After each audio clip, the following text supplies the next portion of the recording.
아멘. 여기 앉아 계신 분들은 아마도 학교 다닐 때 초중고 시절에 학교에서 운동회 했던 기억이 있으실 거라고 생각이 듭니다.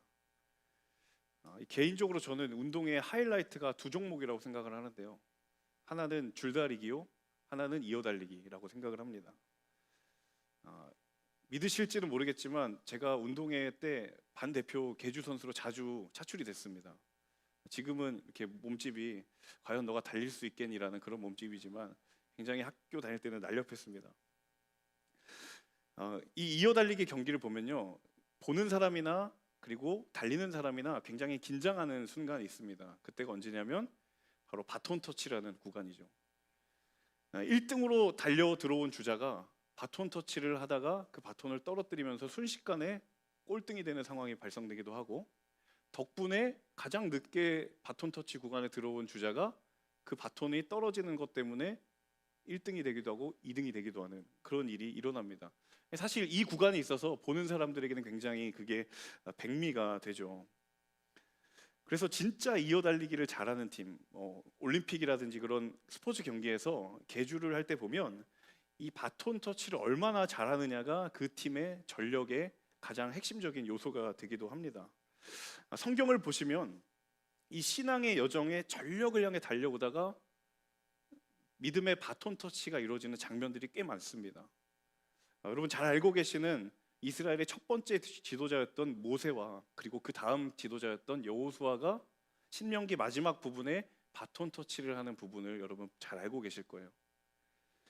이방인 선교에 개척을 했던 사도 바울과 그리고 사도 바울이 이제 죽음을 앞에 두고 자신의 사역의 후계자라고 여겼던 디모데에게 했던 디모데 후서를 읽어보시면 그가 얼마나 믿음의 영적 바톤 터치를 잘하고 있는지를 우리 성경을 보면서 알 수 있습니다.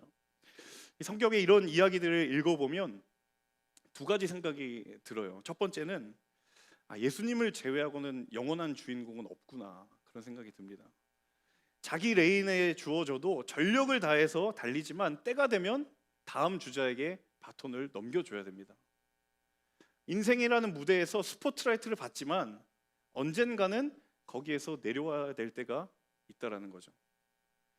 또 다른 하나는 이 영적인 바톤 터치가 너무 중요하다라는 거예요.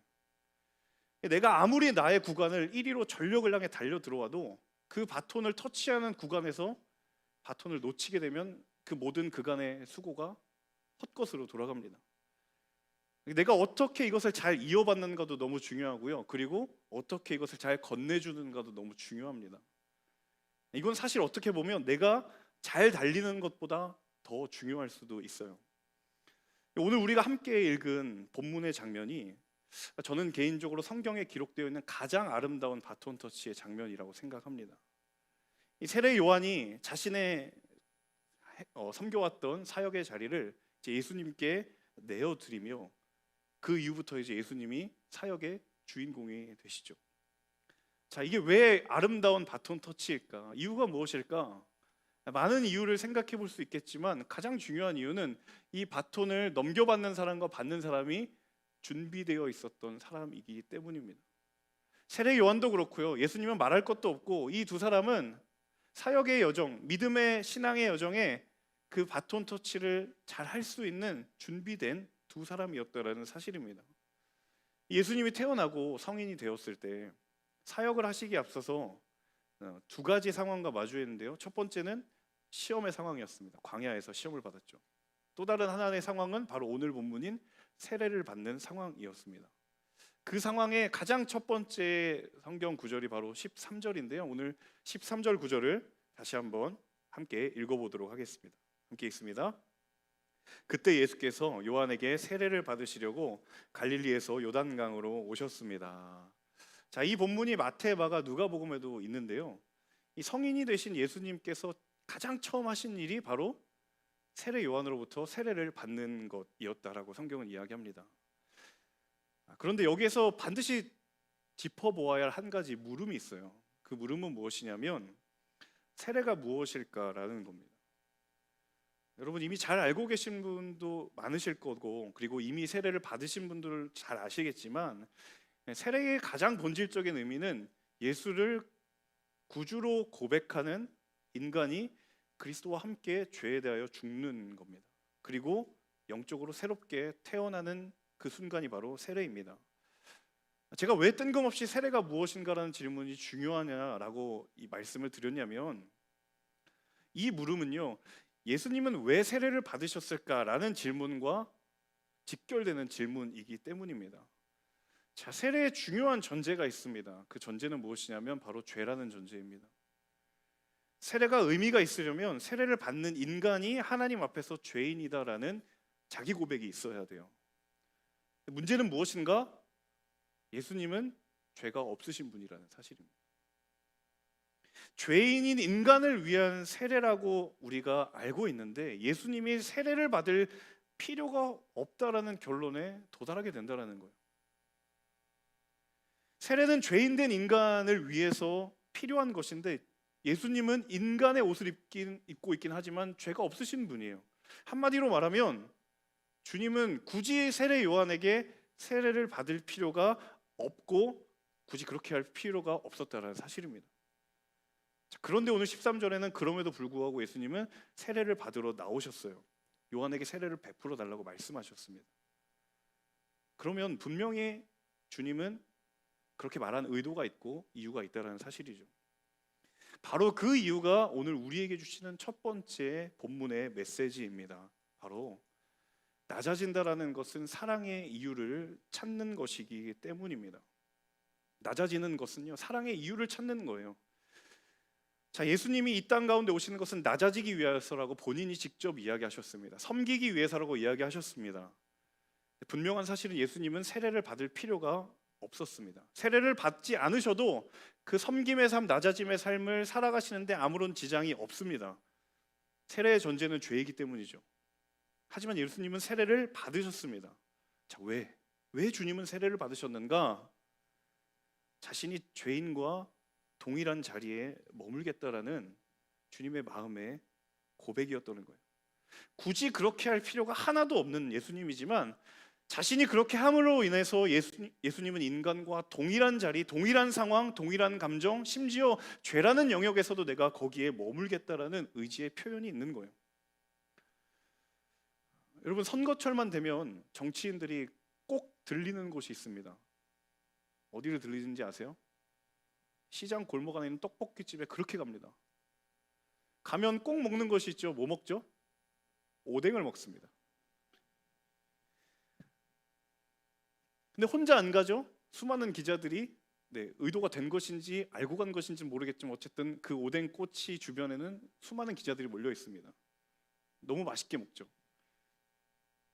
아무런 의도 없이 그들이 그런 액션을 취하지 않았다라는 것을 우리는 다 알고 있습니다. 무슨 의도일까요? 내가 서민을 이해한다. 나는 민생을 살피는 정치인이다.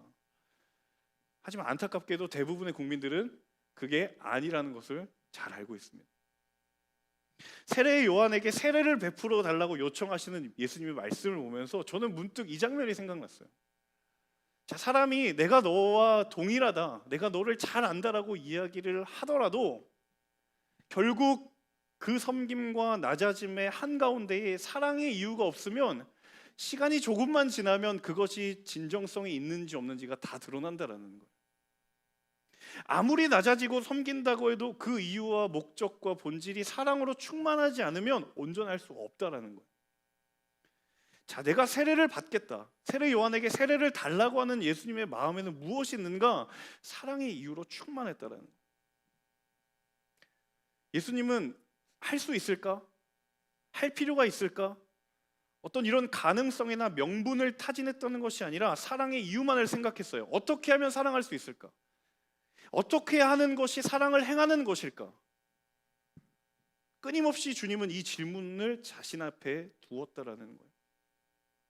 자, 인간과 똑같이 세례를 받는 것, 할 수 있는가?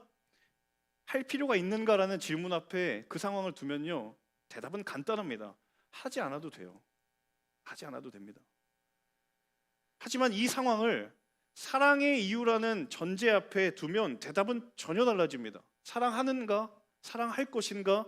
라는 물음 앞에 서면 세례는요, 받을 필요는 없지만 그것을 통해 주님이 그 사람들을 더 사랑하는 길이라면 할 수 있는 일이라는 거예요. 이것이 주님의 마음이라는 거예요. 여러분, 사람과의 관계 속에서도 마찬가지인 것 같아요. 할 수 있는 것만 딱 하면 문제가 없고 갈등이 없고 잡음이 없습니다. 그런데 하지 않아도 될 일을 전심으로 하면 거기에 뭐가 있냐면 감동이 있고 거기서 사람의 마음을 사게 돼요. 그리고 변화는 거기로부터 시작됩니다. 그래서 자막이 너무 빨리 나왔는데요, 이제 이야기하겠습니다. 사랑은 할 만큼 하는 것이 아니라 하지 않아도 될 일을 하는 것입니다. 누가 한 얘기예요? 제가 한 얘기입니다. 같이 한번 따라해 볼까요? 사랑은 할 만큼만 하는 것이 아니라 하지 않아도 될 일을 하는 것이다. 여러분, 누군가와 사랑에 빠졌는데 만약에 내가 사랑하는 그 상대가 할 만큼만 나를 대한다고 생각해 보세요.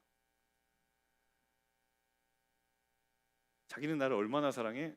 내가 가능한 만큼만 널 사랑하지. 바로 헤어질 수 있습니다. 정말 그 상대의 마음을 사는 건 어때요? 여러분, 연애가 시작되기 직전에 썸 탈 때를 한번 생각해 보세요. 그 남자 그 여자가 얼마나 나에게 잘해줍니까? 근데 할 만큼만인가요? 아니요. 하지 않아도 될 일을 나에게 해요. 그럼 점점 내 마음이 움직이기 시작하거든요. 이렇게까지 안 해도 되는데 당사자가 미안할 마음이 들 정도로 사랑하는 사람이 상대의 마음을 움직이지 않느냐라는 거예요. 제가 공동체를 섬기면서 우리 공동체를 섬기는 MC들을 하고 종종 나누는 이야기가 무엇이냐면 그렇게 이야기를 합니다. 다른 사람이 놓치는 일을 내가 하자라는 생각으로 하자. 일단 우선 저부터 그렇게 하려고 합니다. 제가 할 수 있는 가능한 모든 일들은 만약 저희 MC들이 하다가 실수를 하거나 혹은 빠뜨리면 제가 하려고 합니다. 하지만 괜히 도우려고 마음 먹었다가 일을 그르치는 일들은 잘 하지 않습니다. 뭐 예를 들면 디자인 같은 거.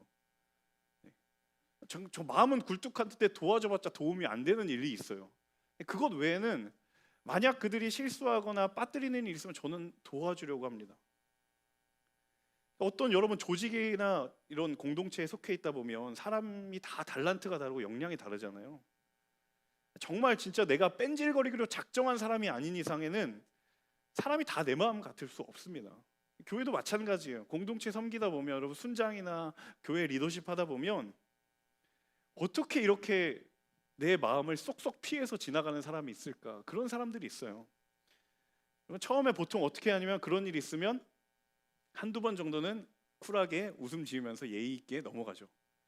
3번, 4번이 반복되면 속에 울화가 침입니다. 저렇게밖에 할 수 없는 것일까? 과연 저 사람은 여기에 마음이 있는 걸까? 저게 과연 최선일까? 그런 생각이 그 사람은 하나도 어렵지 않은데 내가 어려운 거예요.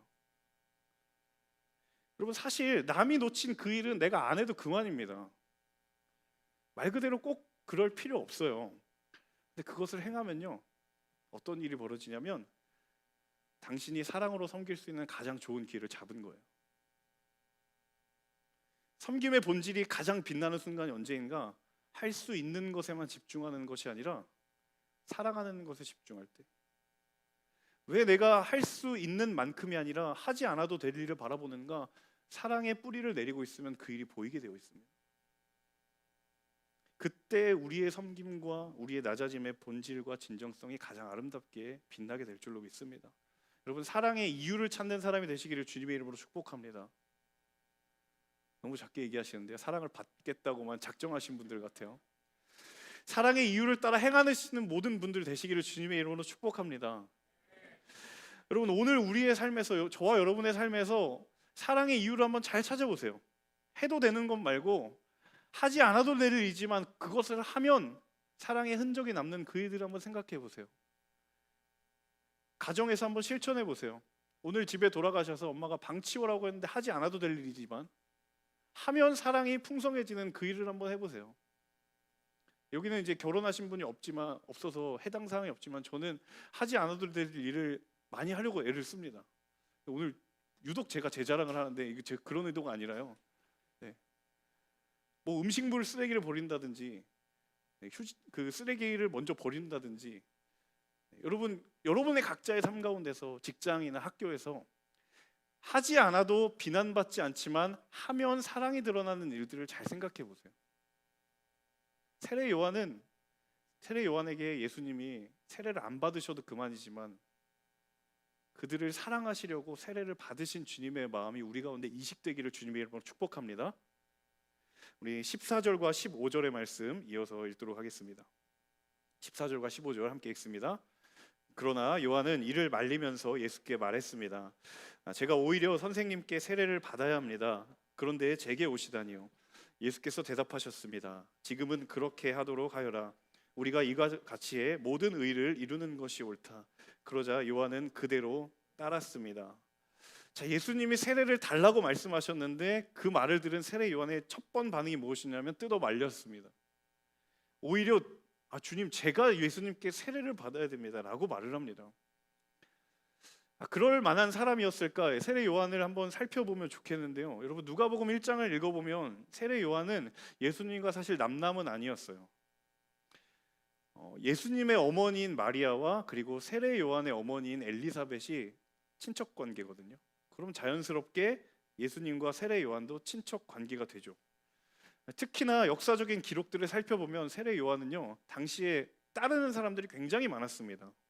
말씀에 대한 권위도 있었고 엄청난 카리스마도 있어서 사실 예수님이 나타나시기 이전에는 세례 요한이 예수님인 줄 착각하는 사람들도 있었어요. 누가복음 3장을 보시면 세리와 군인들이 세례 요한에게 다가와서 세례를 받겠다고, 이제 우리가 무엇 하면 좋겠냐고 회개하는 놀라운 역사들이 일어났어요. 그리고 그것을 보면서 사람들이 저 사람이 그리스도가 아닌가라고 말하는 사람들도 있었다라고 성경이 이야기합니다. 또 사도행전을 보시면 3차 전도여행, 바울이 3차 전도여행을 할 때 아볼로라는 사람을 만나거든요. 근데 이 아볼로를 사도행전 18장에서 설명을 하기를 그가 요한의 세례만 알고 있더라라고 이야기를 합니다. 거기서 말하는 요한이 바로 이 세례 요한이에요. 그러니까 이미 세례 요한의 영적인 영향력이 얼마나 넓고 강력했는지를 우리는 짐작을 할 수 있어요. 그런데 세례 요한은요, 예수님께 세례를 받은 예수님에게 세례를 주고 나서 마태복음에서 사라집니다. 그리고 11장에 잠깐 등장했다가 14장에서 세례 요한이 죽는 이야기만 나와요. 한번 여러분 상식적으로 생각해 보세요. 예수님과 친척 관계예요. 자신을 따르는 사람도 꽤나 많아요. 그리고 내가 예수님 세례 준 사람이야 라고 위세를 떨어도 무방합니다. 얼마든지 자기의 경험과 자기의 이력을 가지고 더 명성을 얻을 수 있고 더 이름을 떨칠 수 있는 그런 사람인데 어떻게 그렇게 깔끔하게 미련 없이 그 자리를 예수님께 내어드리고 자신은 물러갈 수 있을까? 무엇이 그걸 가능하게 했을까? 그 결단과 그 고백의 뿌리에는 무엇이 있을까? 우리가 두 번째로 함께 나누기를 원하는 이 세례 요한의 영성입니다. 바로 인생의 가장 중요한 자리는 하나님의 것이다라는 세례 요한의 고백이 있었기 때문입니다. 여러분 11절의 말씀을 같이 한번 읽어볼까요? 우리 오늘 본문의 앞부분인데요. 11절 같이 한번 읽어보겠습니다. 나는 너희가 회개하도록 물로 세례를 준다. 그러나 내 뒤에 오실 분은 나보다 능력이 더 많으신 분이시다. 나는 그분의 신발을 들고 다닐 자격도 없다. 그분은 너희에게 성령과 불로 세례를 주실 것이다. 자, 예수님이 자신의 눈앞에 나타나기 이전부터 세례 요한이 마음속으로 인정하고 고백하고 있었던 것이 무엇이냐면 내 인생의 가장 중요한 자리는 내 것이 아니다라는 거예요. 동시에 그리고 내 삶은 하나님이 일하시는 현장이라는 것을 평생 기억하면서 살아왔어요. 여러분 당시에 세례 요한을 따르는 사람들이 굉장히 많았습니다. 그런데 세례 요한은 늘 이야기했던 것은 뭐냐면 나는 물로 세례를 준다는 거예요. 거기까지라는 거예요. 내 뒤에 오실 분이 그 물 세례보다 더 근원적이고 본질적인 성령과 불의 세례를 줄 것인데 그것은 내 영역이 아니다. 하나님의 것이다. 주님의 오심을 예비하기 위한 사람일 뿐 언제든지 내 삶은 하나님 편하신 대로 사용하실 수 있노라라고 하는 그의 고백이 있었기 때문에 그가 아무리 스포트라이트를 받고 아무리 따르는 사람이 많아도 자기 인생에 물러날 때가 되면 깔끔하게 그 자리를 내어 드렸다는 거예요. 저희 집 둘째가 이제 곧 두 돌이 되는데요. 이제 두 돌을 향하니까 이제 얘가 점점 사람이 되어가요. 근데 사람이 되어가는 중요한 증거 중에 하나가 뭐냐면 자기 주도성이 굉장히 뚜렷해진다는 거. 며칠 전에 이제 그 우리 아이들 방에서 제가 기차 놀이를 하면서 놀아주는데 기차 레일을 연결해야 되는데 자꾸 뒤집어서 연결하는 거예요. 제가 그 가만히 지켜보다가 내가 도와주겠다라고 했더니 손을 이렇게 손사래를 치면서 말을 아직 못하니까 자기가 한다고 이렇게 일하는 거예요. 그래서 제가 한 번은 이렇게 귀여워 보이더라고요. 그래, 너가 한번 해봐라. 근데 점점 안 되니까 짜증을 내기 시작하는 거예요. 제가 속으로 그렇게 생각했죠.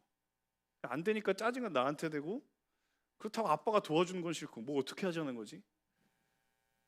이게 보고 그런 마음으로 보고 있으니까 살짝 열이 받더라고요.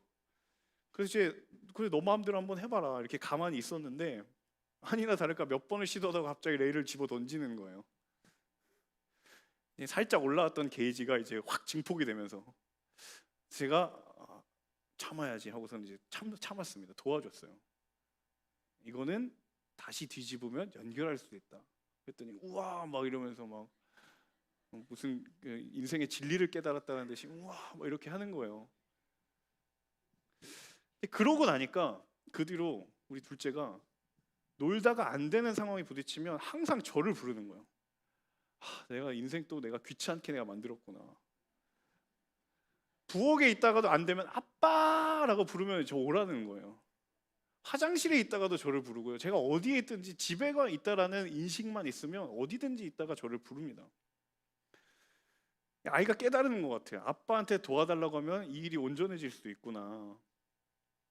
여러분 우리가 성인이 되면 다 주도성과 정체성이 점점 강해지죠. 인간의 발달 과정으로 보면 지극히 정상적입니다.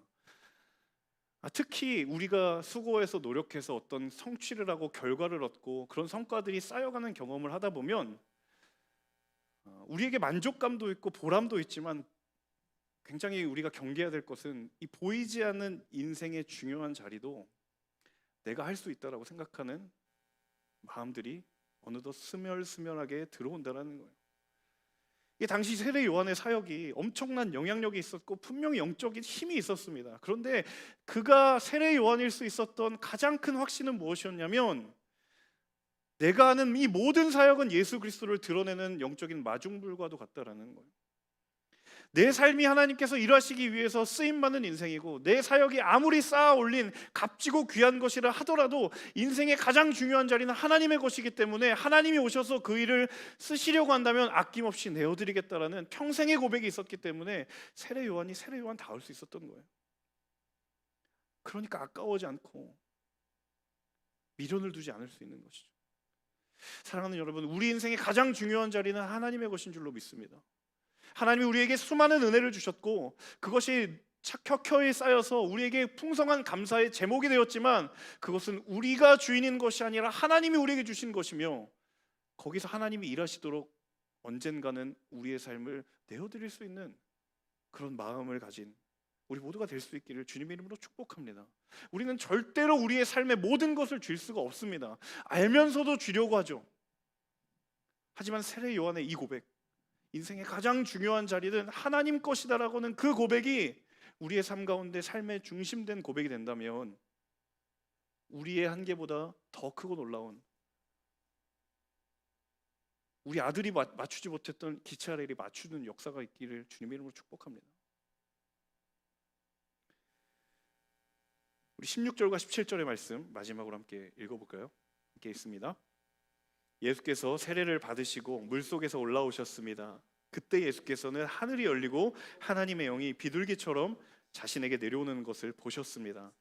그리고 하늘에서 소리가 들려왔습니다. 이는 내가 사랑하는 아들이다. 내가 그를 매우 기뻐한다. 마지막으로 함께 나누고 싶은 것은 우리의 섬김은 하나님의 자랑이다라는 겁니다. 예수님이 사람과 똑같이 세례를 받으시겠다라고 결심하시고 세례를 받는 순간 일어난 장면을 16절과 17절이 묘사하고 있는데 17절에 보시면 하늘에서 소리가 들려와요. 이는 내 사랑하는 아들이고 내가 그를 매우 기뻐한다.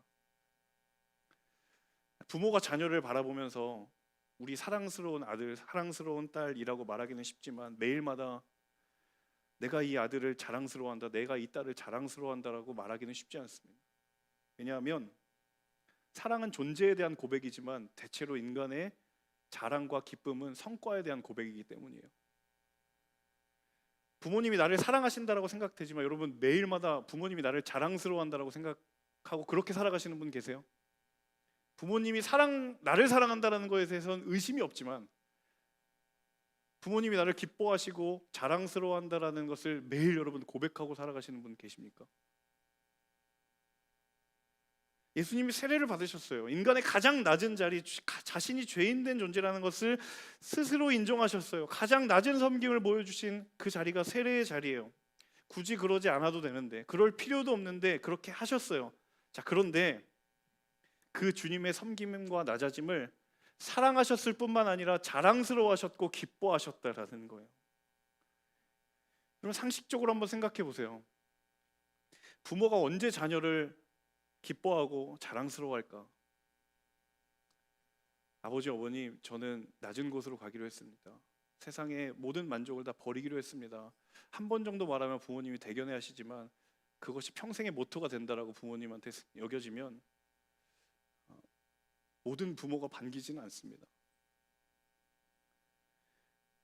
대체로 부모가 자녀를 기뻐하고 자랑스러워하는 것은 섬김과 낮아짐보단 성취와 올라감 아닐까요? 가끔 섬기고 낮아지는 것은 좋아할 수 있겠지만 어느 날 갑자기 평생을 아버지, 어머님, 제가 평생을 낮아지는 삶을 살기로 작정을 했습니다. 그러고 부모님 앞에 나타난다면 잠깐 일로 와볼래? 면담을 하실지도 몰라요. 여러분, 하나님을 아버지라고 고백하는 사람들의 삶, 우리는 섬김과 낮아짐을 어떤 세상의 기준에 이것을 비추어서 무언가를 성취하면 높아지는 것이고 무언가를 버리면 섬기고 낮아지는 것이다라는 굉장히 세상과 혼합되어 있는 이분법적인 도식에 살아가는 경우가 많아요. 내게 주어진 것으로 섬길 수도 있고 낮아질 수도 있습니다. 근데 좀 어려워요. 나를 통해서 하나님 이루어 가신 것으로 섬길 수 있고 낮아질 수 있어요. 저는 그 일이 우리 모두에게 일어났으면 좋겠어요. 처음에 많은 크리스천들이 하나님, 내가 낮아지는 삶, 섬기는 삶 살 테니 하나님 나에게 주십시오라는 정말 가장 투명하고 가장 명료한 고백으로 출발했지만 채워지는 것이 많으니까 섬김과 낮아짐은 어느새 뒷전으로 밀리고 충만과 충족과 높아짐에 내 인생이 충만하게 채워져 있다면 다시 한번 우리의 기쁨과 자랑의 본질이 하나님께 있음을 고백하는 돌이킴과 회복의 역사가 있기를 주님의 이름으로 축복합니다. 내가 이렇게 당신을 위해서 희생하는 거 알긴 하냐? 내가 이렇게 공동체를 위해서 수고하는 게 무슨 소용이냐라고 생각이 들 때 여러분, 하나님은 아시는 줄로 믿습니다. 그런데 분명한 것은 아시는 것뿐만 아니라 그것을 자랑스러워하고 기뻐하세요.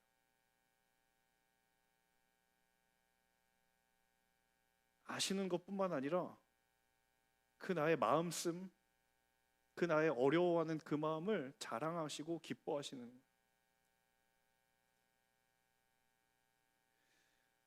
제가 코로나 시대를 지나면서 개인적으로 정말 매 순간마다 간절히 경험하고 기도하는 게 하나 있어요. 그것은 무엇이냐면 신문에 코로나 관련 기사 중에 교회가 안 나왔으면 좋겠어요. 여러분, 코로나 관련 기사에 교회라는 두 단어만 딱 들어가면요, 기다렸다라는 듯이 그 댓글에 교회와 크리스천을 완전 매장시켜 버립니다. 처음엔 속으로 그런 항변도 했어요. 야, 교회보다 더 심한 곳이 훨씬 많은데 거기는 놔두고 교회가 진짜 만만하구나.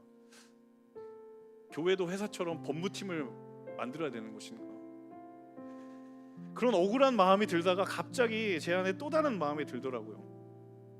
예수님이 이 시대에 살아가시면서 코로나가 터졌는데 교회와 관련된 코로나 기사를 보면 주님은 뭐라고 이야기하실까? 갑자기 한 대 얻어맞는 것 같았어요. 저는 주님을 위해, 하나님, 이 교회가 이렇게 욕을 먹으면 되겠습니까? 저기 술집을 가도, 저기 음식점을 가면 마스크 벗고 음식 먹고 술 먹는 사람들이 얼마나 많은데 교회가 만만한가요? 라고 이야기하는데 하나님은 과연 어떤 대답을 하실까라는 그 질문이 내게 딱 들어오는 순간 할 수 있는 말이 없는 거예요. 여러분, 주님이 뭐라고 하실까요? 주님은 그 기사의 댓글을 뭐라고 다실까요? 역시 교회는 코로나의 숙주라고 하는 그 댓글에 주님은 뭐라고 댓글을 하실까요? 교회가 어떻게 하면 사회로부터 덜 욕을 먹을 수 있을까요? 저만의 고민일까요? 아니요, 언젠간 우리는 다 맞닥뜨리는 고민이에요. 주님이 세례를 받으신 장면을 보면서 우리는 한 가지 결론에 도달합니다. 내가 불편하면 됩니다. 손해보기로 작정한 크리스천이 많아지면 가능합니다. 여러분, 끝까지 불편한 건 참기 쉽지 않아요. 한 번 정도 내가 손해보는 거는 누구나 다 할 수 있습니다. 그것은 교회를 다니지 않는 사람이라도 할 수 있어요. 그런데 우리의 일생을 하나님의 영광을 위하여 때로는 할 수 있을 말을 하지 않고, 때로는 하나님의 영광을 위하여 피해가고 싶은 자리를 피하지 않고, 때로는 하나님의 나라를 위하여 외면하고 싶은 자리를 대면할 때 그곳에 하나님의 나라가 임하게 될 줄로 믿습니다. 여러분, 하나님이 그 사명으로 부르시는 여러분들을 너무 기뻐하시고 자랑스러워하셔요. 제가 아까 마지막 찬양을 하면서 오늘따라 왜 유독 이렇게 영적인 응징력이 있을 거라고 느껴졌던 것은요, 아마도 주님의 마음이었던 것 같아요. 여기서 예배하면서 이 말씀을 들으면서 우리의 삶 가운데 다시 한번 낮아져야 되겠다, 내가 손해를 감수해야 될 그 자리로 내가 외면하지 않아야 되겠다라고 고백하고 마음으로 다짐하는 사람들을 바라보면서 내가 너를 사랑한다라는 그 고백을 뛰어넘어 내가 너를 기뻐하고 자랑한다. 여러분, 분명히 하늘의 상급에 여러분을 자랑하고 계실 줄로 믿습니다.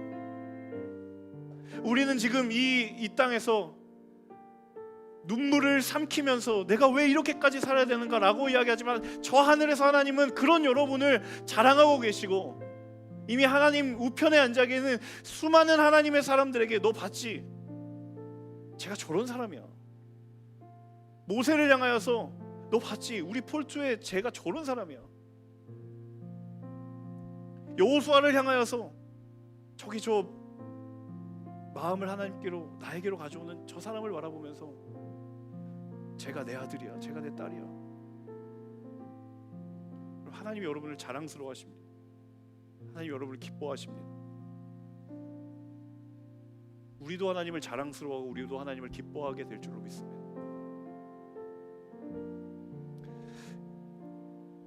우리 같이 함께 찬양했으면 좋겠는데요,